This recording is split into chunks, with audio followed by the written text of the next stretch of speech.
أعوذ بالله من الشيطان الرجيم بسم الله الرحمن الرحيم পরম করুণাময় ও দয়াময় আল্লাহর নামে শুরু করছি। হুয়াল্লাহু আহাদ, বলো তিনি আল্লাহ, এক অদ্বিতীয়।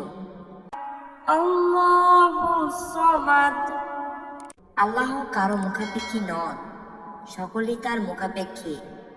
লাম ইয়ালিদ ওয়া লাম ইউলাদ, তিনি কাউকে জন্ম দেননি এবং তাকে কেউ জন্ম দেয়নি। ওয়া লাম ইয়াকুল লাহু কুফুয়ান আহাদ, আর তার কোনো সমকক্ষ নেই।